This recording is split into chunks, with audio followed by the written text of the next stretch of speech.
peace and order is a prerequisite for us to have a successful tourism industry. That's why, no less than our president,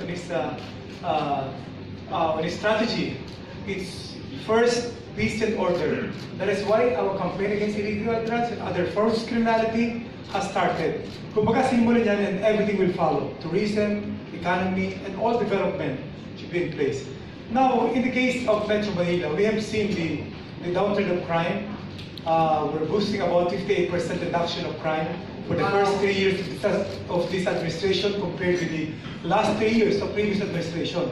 That is unprecedented. And you can see from now that you can walk safer now on the streets than 3 years ago.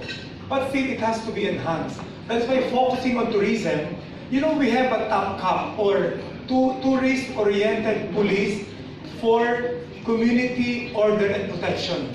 The Department of Tourism has been funding that for 2 or 3 years, and every quarter, a batch of police personnel are being trained, some 60 of them, every quarter. And so far, based on our records, since it has started, since 2015, a total of 612 police personnel were trained on this DOT-sponsored training. This is a one-week training. Lahat ng pwedeng ituro doon, from dealing with the tourists and going to the places na frequented by the tourist, both domestic and foreign, are being taught in here. And right now, we have actually tourist police. And so far, based on our record, we have now assigned at least 812 police personnel as tourist police. But ang training natin is, ang training lang is 612. And out of this 612, na-find out ko hindi lahat nakasign dito. That's why we are conducting inventory para ma-refocus na dapat ma-assign sila doon.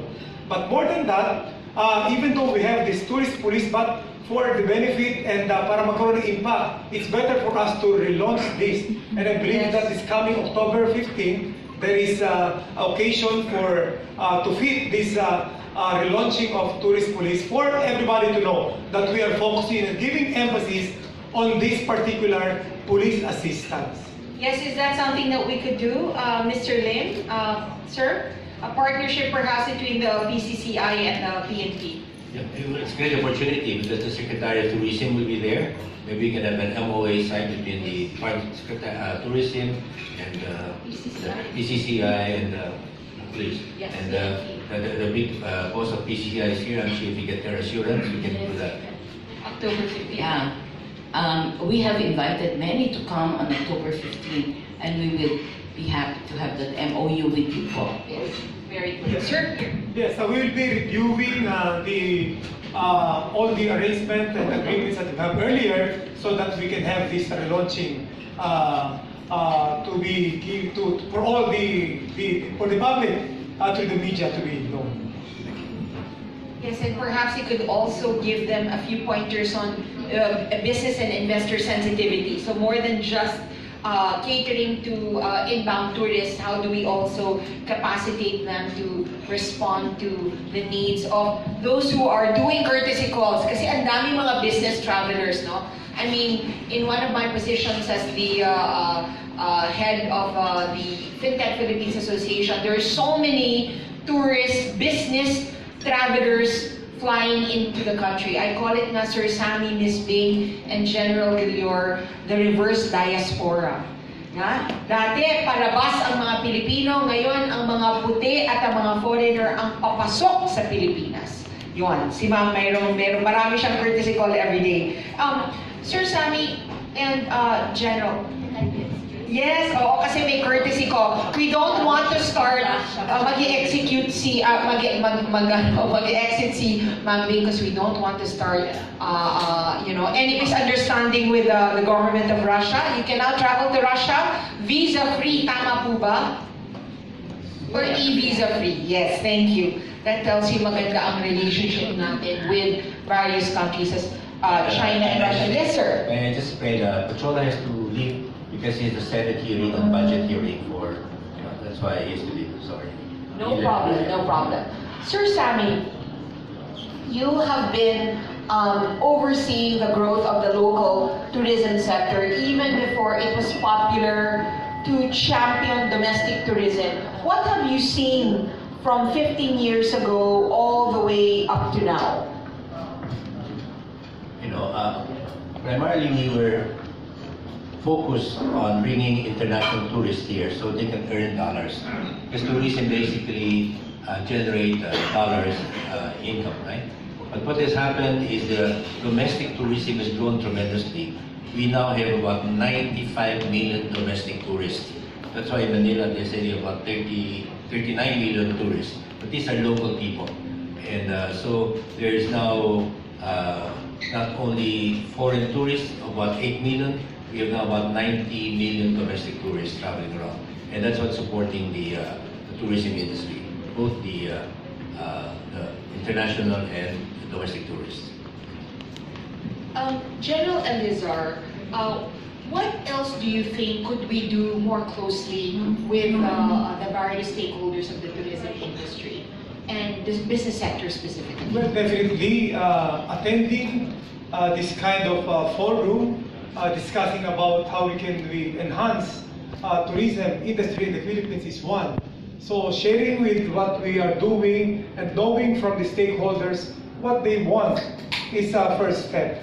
And I believe that basically it's all about providing the security and protection, not just for the tourists, but those who are involved in providing attractions for these tourists. Now we are coordinating with those stakeholders that are concerned on dealing with the tourists, like the agencies and the travel agencies, and by basically making them feel safer here in the Philippines is one thing that the Philippine National Police can contribute to boost the tourist industry here in our country. Yes, sir. May I make concrete suggestions? So the biggest income that we can generate from tourists is shopping. So I think maybe a good idea with the tie-up, and I'm sure we can recommend the tie-up, the shopping malls, the key shopping malls where the tourists go. Maybe there can be a kiosk or a small where we station because we may have a tourism police, but where can you find them? If they know that in every major shopping mall there is an area where you can look for the tourism police, or maybe even the major hotels, they want to be involved in this. Yes. Actually, we have police assistance desk on key and vital establishments like the malls and the hotels, depending on the agreement with the management owners of these establishments. Let's do it through the committee of, let's do it, I think, through the committee of Sir Sammy. No? So on the 15th, it would involve others. Identify tourism police. Yes. Because if they're just there, people don't know. Exactly, exactly. And the placing of kiosks or police assistance desk could be established based on our determination and identification of these places where to place this kiosk or police assistance desk. We can do that. It's good that we are talking about this, so we can always have small group meetings and other coordinations to pursue these activities. We'll support that. Yes. So we'll, ayun, hindi lang to forum, pero action points talaga na nangyayari. Hannah, there are questions from the media. Yes, sir. Thank you. Hi, good afternoon. Nice to see you, General. Yes, my question, I noticed, being a frequent traveler, and we've been promoting the Philippines. One of the issues that has been brought up by most of the foreigners is really the decline of the crime in the country. However, the only concern that they have is the transportation system, like the taxi. No, they don't have problem with Grab. Is there a plan for, like, especially for the PCCI to come up with a holistic program that would really entice a lot of tourists in the Philippines? Because one of the turnoffs primarily is the taxi. They don't have problem with Grab. Thank you. Well, the whole program on tourism includes transportation. first transportation from the airport to the hotels or where they want to go. So we're working with people, buses that goes from the airport to the hotels and all that. From the hotel, we are working with the not only the car rental people, but the taxi stands and all that. So PCCI has 125 associations involved. So we try to get everybody involved. I do agree that the taxi may be sometimes have problems of overcharging, but I also know that there's been a great effort to minimize this, and we'll continue to work on this. But just to give you an example of transportation, going back to San Vicente, the Palawan is the #1 island in the world, okay? Yes. Because of Coron, El Nido, San Vicente, and Puerto Princesa. But the problem is you cannot get from one place to another via good transportation, tourist bus. Okay, they are usually put into a small van. No matter how many, they load them up, so it's uncomfortable to travel 3 hours. So from Puerto Princesa to San Vicente, or because San Vicente has the new airport, planes lands at San Vicente, and people there goes to El Nido because El Nido capacity for air travelers is very small, and they also complain about that. And we just talked to a bus company. They will assign 50 tourist buses in that particular route. So we do try to get everybody involved. Okay, so we are solving that. Okay, thank you. Very good. Sir, yes. Sir, for Chief Eleazar, sir, you mentioned earlier that tourist arrivals in Metro Manila alone were recorded at around 38 million. Can you give us a picture of how many percent did this increase compared to last year? Well, I have to check the data, but what can we hear from other sources that because of improving peace and order situation, we have generated and encouraged more tourists to arrive, and that is coming also from Domestic. Both domestic and foreign tourists. Maybe we can get the data and send it to you. But that is just the research made by our operations in the PNP in connection with this tourist arrival. Sir, the PNPs, there is an ongoing campaign to rid the streets of tambas and also drug dependence. Is there a plan on PNP's end to use them to be tourist volunteers or tour guides? Well, actually, we are talking about ordinance violators, and since this campaign with the president, June 13, I think you remember, 2018, said that ayaw niya ng tambay sa kalsada dahil yan nagsisimulan ng mga petty crimes. We translated that to ayaw natin ng pasaway. So we just enforce the city ordinances existing in all the cities and municipalities. We have, by the way, 16 cities and 1 municipality in Metro Manila. And so far, we have accosted a total of around 1.5 million violators, just for 15 or 14 months. But not all of them are penalized. 2/3 of them were just warned. May kailangan ng warning. And the remaining 1/3 is either they are fined or they were charged in court, depending on the existing ordinances. Well, we're talking about finding all of them so that we can generate funds for the different LGUs. But the community service could be done.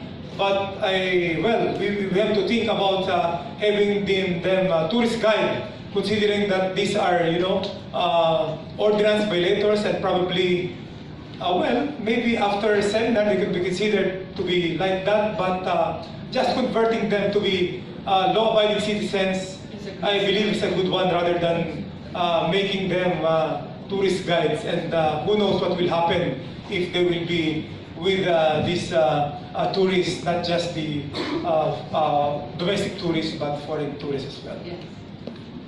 Yes, sir, please. Hi, good afternoon. I'm Bruce Rodriguez from ABS-CBN News. Maybe for Sir Sammy Lim.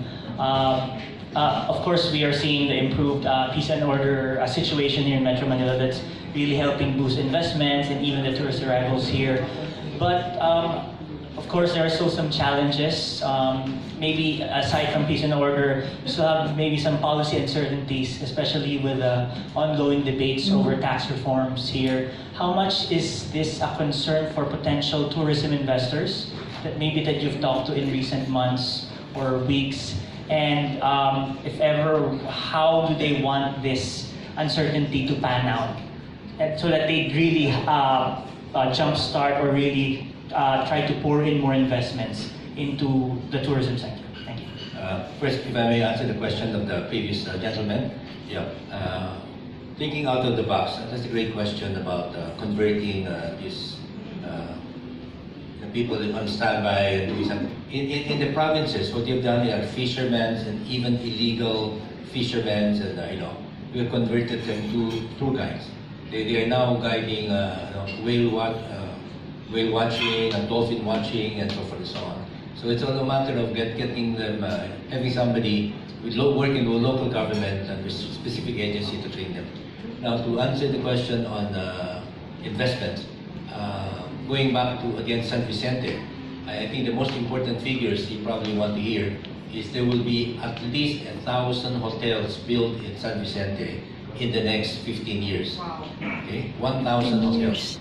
And we are expecting just in San Vicente alone, 6 million international tourists and 40 million domestic tourists in San Vicente. And that reminds me of my first encounter with Amor and company in Cebu. I was promoting 5 million tourists for the whole of Philippines. Amor and company from Cebu says, we will bring in 5 million tourists alone in Cebu. And they did a great job doing that. And they have, yeah, right, Suruy. And they really went out their way. They went to Singapore, to a Singapore airline to fly direct. They went to Hong Kong, Cathay Sea flight.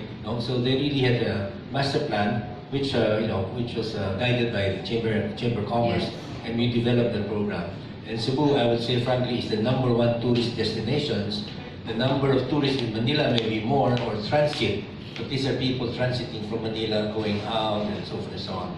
But in terms of tourists, I believe right now in Cebu is #1 because they follow the program of investors. On October 15, you will meet a lot of these people who will build the next 1,000 hotels just in one place alone. No, just in San Vicente alone.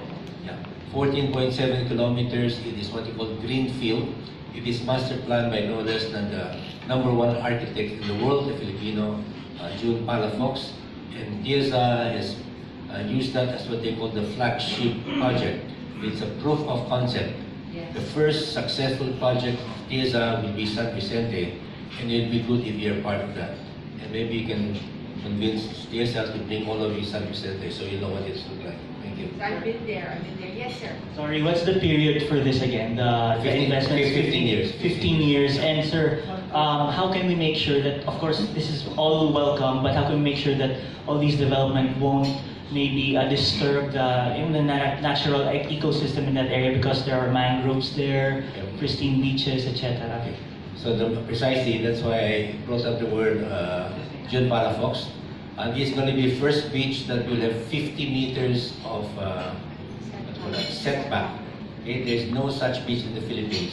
So they're going to be very strict with that. And then you can build only buildings only so high, and so it is very, it's planned very well. Sustainability is the key.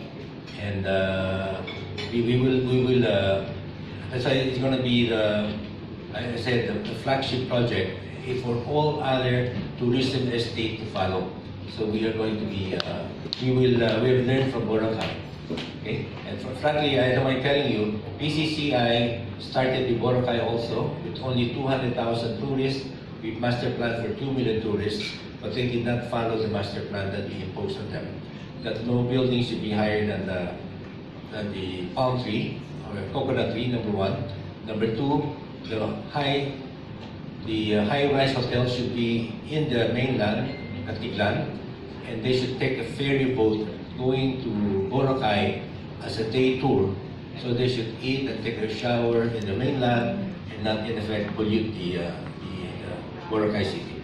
Because the island really is very fragile. It can only take so much sewerage, so forth and so on.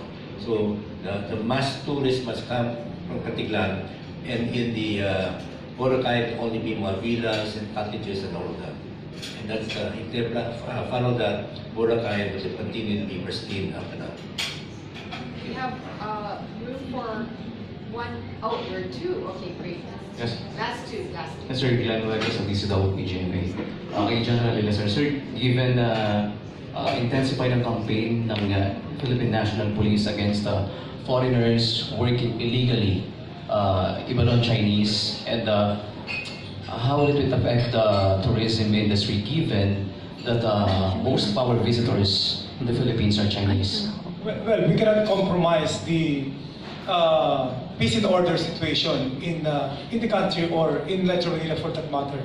Well, we welcome the effect of this influx of foreigners in tourism industry, itong pag-boost ng ating economy. But the adverse consequences of this is we have to manage. That is why on information and monitoring, we are conducting operations against them. So I believe that knowing that we don't tolerate criminal syndicates operating here, particularly committed by foreigners, this information that could be known to others, mas maganda yan na impact sa kanila na hindi natin pinapayagan. Like the Chinese alone, the Chinese government, sila nag-encourage sa atin na itong online gambling is ipagbawal dahil bawal sa kanila. Pero kasi sa atin, authorized sila. But binabantayan natin, and we are closely coordinating with appropriate authorities para ma-monitor at hindi pa tayo pagsamantalahan nitong ito. So in effect, I find it well, I believe that this is to our advantage that we will be known not encouraging or not tolerating illegal activities or criminals perpetrated by foreigners, even by tourists themselves. Yes, please, sir. In the field of tourism, there are three categories of tourists. People who spend about $1,000, $2,000, and $3,000, okay, in their criminals. No, in a trip. So that is their budget, right?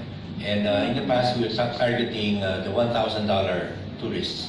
And unfortunately, many of these 1,000 or even less are backpackers or even some criminal elements.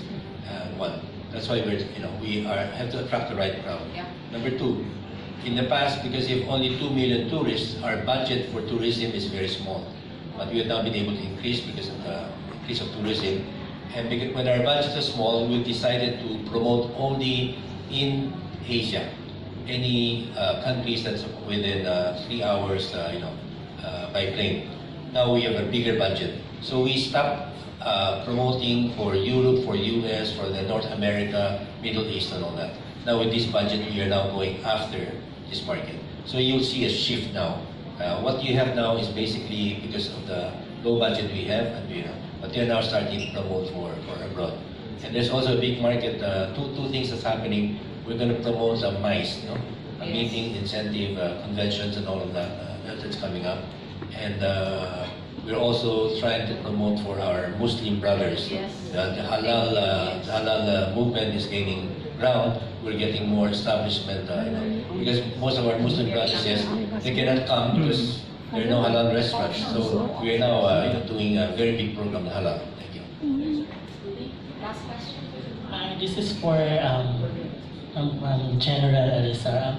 You mentioned, sir, a while ago that there has been a 58% reduction in crime rate in the country over the last 3 years. In NCR, do you have a specific figure as regards to the crime rate? And What ST? NCR, sir. NCR, yeah, that's actually for NCR. For NCR. That's for NCR, that's for Metro Manila. And 58% reduction. for this year, sir, do you have a certain target? Yeah, for this year, actually, for the past months until the end of August, 7 months, there's a 15% reduction of crime compared with last year. Pero very significant kasi yung 3 years kasi yung impact is na andun.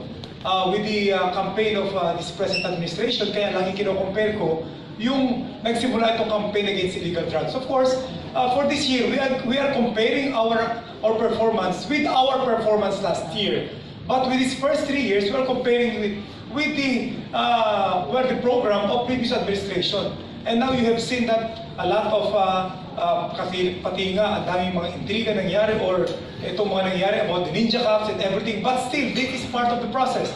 We're cleansing our ranks, and just like what I've said earlier, we cannot be effective in this campaign unless among our ranks tanggalin natin misfits kalawag. So this is an unprecedented decrease in the crime. 58% for Metro Manila alone. And that is the trend not only in here, but all of the nation as well. For the entire 2019, sir, we have 2019, sir, we have yes, 2019 wala. At target, as long as it meron tayong reduction. So 15% is fine because hindi naman pwedeng mag-zero yan, di ba? So you can just imagine the decrease in volume, 58%. And noteworthy of that is the carjacking, 77% ang pagbaba. It used to be that napakatinding crime yan. Metro Manila is the carnapping capital of the Philippines. Noon select namin, nagpatawag kami ng parang summit on that. Bumaba kami ng 77% pero still tayo pa rin yung carnapping capital dahil lahat bumaba. Ibig sabihin kasi, well, it's logically, the motor vehicle population here in the Philippines could not be compared to any region combined.